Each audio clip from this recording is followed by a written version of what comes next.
మీకు తెలుసా, ఒక రాజ్యం స్వతంత్రాన్ని తిరస్కరించిందని? అదే హైదరాబాద్. ఎందుకంటే 1947లో భారత్ కు స్వతంత్రం వచ్చిన తర్వాత ప్రతి రాజ్యాన్ని భారత్ లో కలవమని పిలుపు ఇచ్చారు. అయితే హైదరాబాద్ నిజాం రాజు మీర్ ఉస్మాన్ అలీ ఖాన్ మాత్రం మేము స్వతంత్రంగా ఉంటాం, భారత్ లో కలవమని ప్రకటించాడు. అతని పాలనలో ఉన్న రజాకారులు హిందువులను హింసించడం ప్రారంభించారు. గ్రామాలను కాల్చివేసి ప్రజలను భయపెట్టారు. ఇదంతా చూసిన సర్దార్ వల్లభాయ్ పటేల్ గారు ఒకే మాట అన్నారు: దేశాన్ని విడిపోనివ్వం, హైదరాబాద్ భారత్ లో కలవాల్సిందే అని. అలా 1948 సెప్టెంబర్ 13న భారత సైన్యం ఆపరేషన్ పోలో పేరుతో హైదరాబాద్ మీద దాడి ప్రారంభించింది.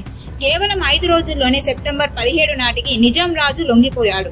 హైదరాబాద్ భారతదేశంలో భాగమైంది. ఇది కేవలం యుద్ధం కాదు, భారత ఐక్యతకు సర్దార్ వల్లభాయ్ పటేల్ గారు వేసిన ముద్ర.